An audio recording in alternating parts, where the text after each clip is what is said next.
we're here in this reality, and yes, the monetized debt system could be improved upon, but it's what we got to work with. We still got to earn a living. We still got to pay for a roof over our heads. We still got to put food on the table. So we still have to work within that constraint.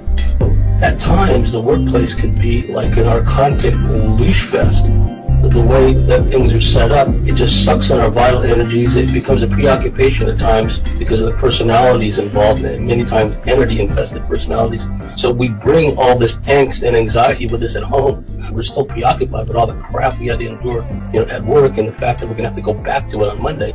Things are not what they seem to be. Patterns and the chaos. It doesn't stop just at home and in your personal life. It bleeds over into your jobs and your workplace experience. Very highly customer service oriented industries, which puts you in the line of fire of just so many people. Not only do you have so many coworkers and bosses going on, endless people interactions with the public, there's just weirdness pervading so many of these jobs. Circumstances are created in the workplace which almost guarantee chaos, confusion, and disorganization. Seemingly the wrong people, but from a matrix solution fest standpoint, perhaps the right people are put into positions, and by hook and crook, destiny, call it what you will, you're compelled to interact with these people almost on a daily basis. These work environments are seemingly set up to make it difficult for people.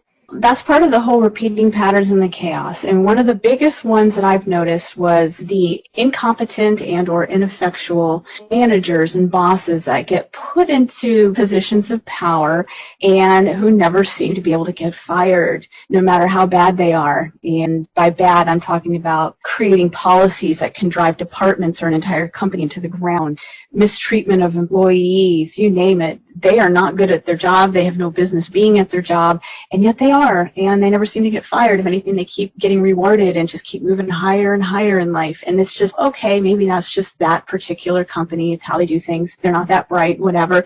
But and you just keep seeing that over and over across so many industries, so many different companies across the country. There's something to that. Then you start to get suspicious. That's one of the patterns, the top of the list, because it affects everything at a company. The manager or the boss is the most important. They have all the power, and they can make or break a company, and they can make or break your personal experience as an employee. The second one is the troublemaker, psycho crazy employees who never seem to get fired. No matter how much bad behavior they display and how bad they are at their job, it's almost like they're getting protected. And upper management just, seeming to have this, what I call the gosh, golly gee, I just don't know how to handle this situation, even though they're the manager and are supposed to be managing, they're not. And there's like they're allowing these troublemaker employees to run rampant and bully other employees, be really sucky at their job, which is affecting all the other employees around them. So, they're just creating all these problems, and they never get fired. And again, if you just see that at one job, you're like, okay, well, that's just how they do things here. But when you're seeing it across the board, it's just over and over and over again at so many companies, you got to wonder, what is going on here? Big pattern in the chaos that, over time I started to see. And then as far as the companies and the way that they're doing things, so you've got the problematic, incompetent bosses, it's the troublemaker employees that never seem to get fired. Then you have the actual policies and procedures. And this is where, for me, it gets even weirder because, again, we're talking across different industries where you would think different industries, different companies, things should be vastly different, and yet they're not. You see the same type of ineffectual policies and procedures being put into place that usually at the hands of these inept bosses, and these policies are designed to maximize negative energy production from employees. They create endless distraction while sapping employees' energy, so the employees aren't able to make the most of their personal lives and maybe not even able to fill their destinies or life missions. And overall, these ineffectual policies are driving things into the ground, again, whether it's a department or the entire company as a whole. So I've seen weirdly specific types of policies and procedures in effect at different industries that you would think are completely unrelated. So this shouldn't be happening, but it does. So again, it's suspicious, and it's a pattern in the chaos. Some of it seems mild and common, but then it just gets weirder and more specific. But they have the overloaded job descriptions. You have employees that are doing sometimes the work of 2, 3, or 4 employees, and I describe it like a hamster in a wheel that just keeps going faster and faster, but there's no corresponding pay rate increase. And this is the way things are. You're going to be doing 3 people's jobs, and it doesn't matter that it's not good for you or that it's not good for the company or the department. They don't care. There's just they don't care. Lack of decent training. So like I've experienced this over and over where you're just barely given the tools that you need to be able to do your job. And then they just kind of set you loose out there to go do your job. And of course, that's going to create problems not only for you, but for any customers or other employees you're working with when people aren't properly trained. But again, they don't seem to care. I call it the irregularly scheduled shitstorm days. And this is where the maximum amount of circumstances and craziness are being scheduled to coincide all at once on one or two specific days every week instead of being spread out. It is just a shitstorm day. And you're just, you spend you dread it before you even go in. And when you're there, you're just trying to get through your shift. And of course, it doesn't need to be that way. Like management has the power to change the way things are being done, maybe spread things out, but no, they're not. And the reason to me this is something worth talking about is because I've seen where the bosses in charge seem to enjoy, they knew that it was a shitstorm day for the employee and they seem to enjoy it. There's like a smile, a smirk, there's a glint in the eyes. They're almost like they're telling you almost with glee what you're going to have to be suffering through and enduring on these days, and they're getting off on it. That's a suspicious pattern in the chaos. Like, what's going on there? It's like, not only are they doing the same ineffectual type of policy, but you can see that they see it and they know and they enjoy it. So it's like they're enjoying almost like torturing you, like you're going to have to go through this. And so that's a suspicious thing. There's another thing I talked about, which is unfortunately pretty common. I call it the bait and switch phenomenon, where, the way things are presented to a potential employee during the interview process is not what it ends up being. So once you actually start the job, the truth comes out of what the real situation is going to be. So maybe the boss's personality does a 180 from the whole sweetness and light routine they may have presented during the interviews, and now they become like Dr. Jekyll, Mr. Hyde. They become somebody else once you start working for them. The job duties themselves may get switched around to the point where it's maybe not even the same job that you were interviewing for. They're adding more stuff to it, or stuff they withheld they didn't tell you about in the interview, kind of trick you. So you start and then the situation isn't what you thought it was going to be. Or even worse, they do shenanigans with salary. They try to convince you once you start to agree to maybe getting a lower pay rate than what you originally were negotiating. Little shenanigans with that. But, either way, they knew, and it's kind of like they're tricking you. And the reasoning behind it, I've said, was kind of like arrogance or delusion. They sort of believe, the employee is going to be so desperate for the job, so grateful for it maybe, or financially desperate that they'll just accept these changes and go with it. It just creates mayhem for the employee if their salary is getting changed or their job duties are getting changed. There's almost a gaslighting element also to it. And whether the gaslighters, i.e. the bosses, the upper management, etc., are consciously aware of it, in their seeming obliviousness, they don't seem to know or don't seem to care what's going on in the workplace on a day-to-day, moment-by-moment basis. Yes. And then when you take these issues to the meetings, it's like it goes in one ear, out the other. They talk as if they haven't even heard you. And then it's just a continuation. If anything, at times, they add on more policies and more procedures to screw things up even more. I've kind of seen all of that in some form. I've definitely seen where they do know. They know exactly. That's what tipped me off. You see that a few times, you begin to, light bulbs going off over your head. This isn't just mere stupidity and fallible human behavior. This is willful. They know it. When, I talk in the article about, indicators that you can see that somebody, kind of has a negative force operating through them, some telltale indicators. You see, I call it the glint in the eye with the kind of the smirk, and they're saying weird pointed things, or, you just see that they know. But then I've also seen it where the bosses really do seem, it's almost like their eyes are just glazed over. They're just far away. They just don't seem to care. It just seems like stupidity, but I do still think in those instances there's more going on. They just don't, they're like mentally checked out. Like they don't, like you said, like they don't know what's going on in their own department, and they're just la la la, in one ear out the other, and yet it's the employees almost seem to know more than the bosses, and the employees are more competent. Like you said, you go into these meetings and you can see what needs to be done. You're presenting your ideas, and as in when you're out the other, yeah, that's nice. And they just never do these changes, even though this would really solve problems. It could even maximize revenue. And see, that's almost kind of the giveaway right there, where you see that over and over. They're losing money, jeopardizing their business, And they don't care. Like when valid procedures and policies are being presented to them that could maximize revenue, because isn't that what the whole purpose of any company is? You're trying to make money.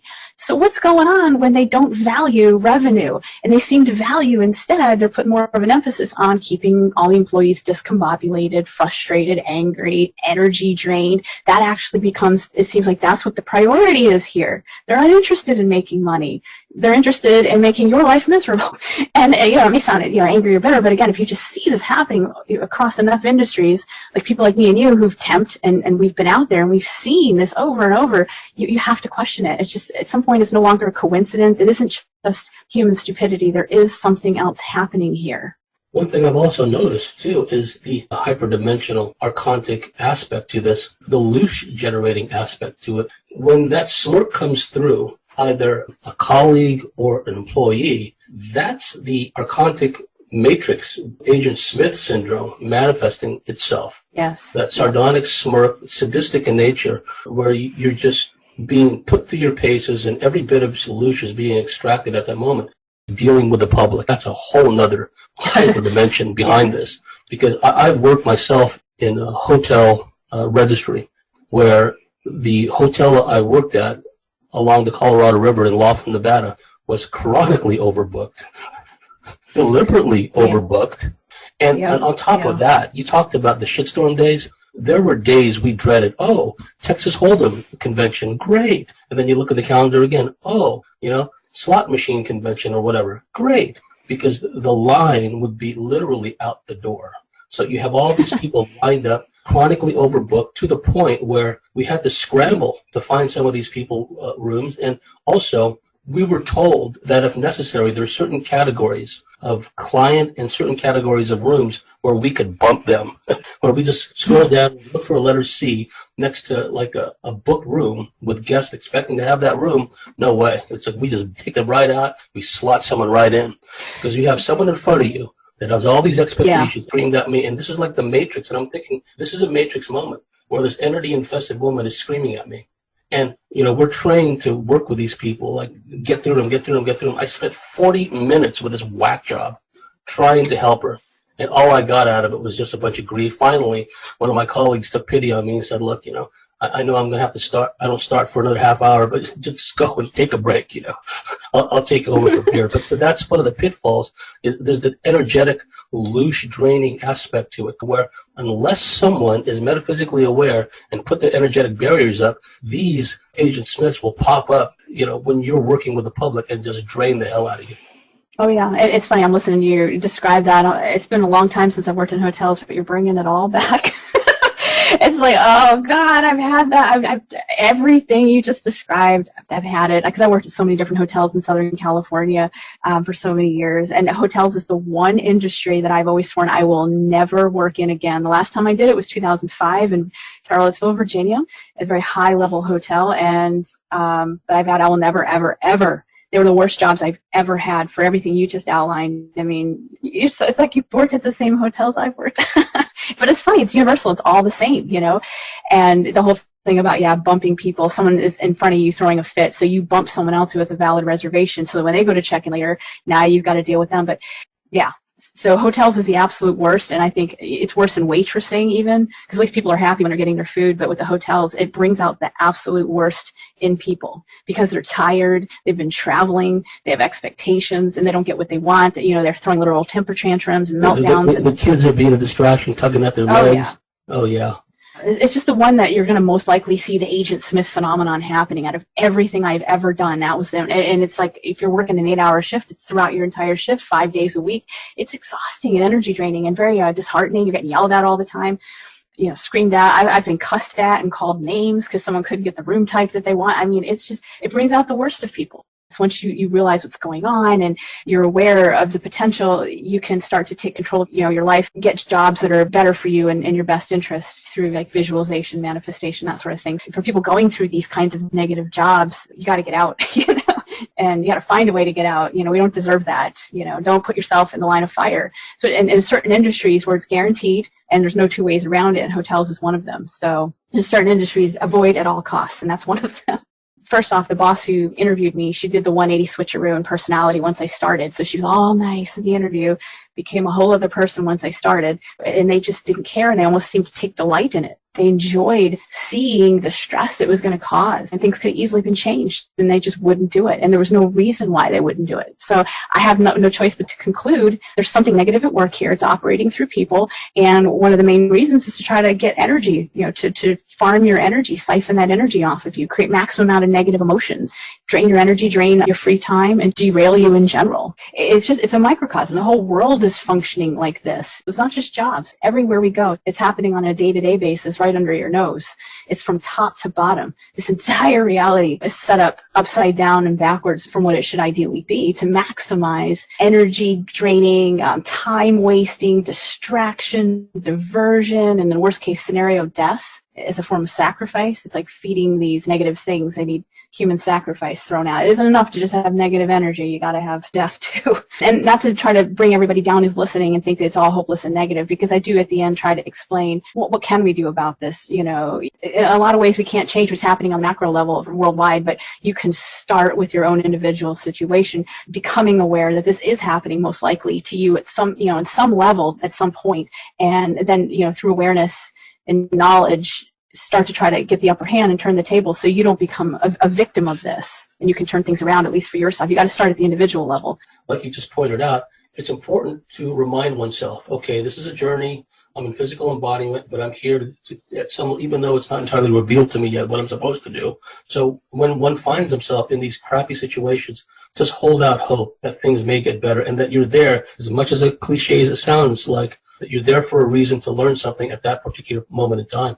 Exactly. Just seemingly different coworkers across space and time do the same phenomenon with the same scripts, like saying the same verbatim things, the same scripted weird stuff that they're saying, and it's coming out of another person, and it's like it's an impossibility. Like, how is this person saying exactly word for word what this other person said several years ago in a whole other state? It's another clue of that Archon thing kind of popping through.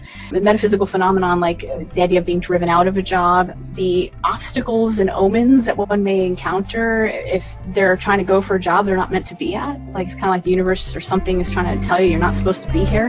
So, to give listeners some food for thought about that's like a real phenomenon that might happen to people. I've had it verified by other people who confirm, yes, I've experienced that too. So I know it's not just me. Stuff to be on the lookout for. It's just the more weirdness that I've experienced. Smartly, and you're listening to the Cosmic Switchboard Show. If you like what we do, if you believe in what we do, please go to thecosmicswitchboard.com, sign up and become a member, and we'll see you at the top of the next segment.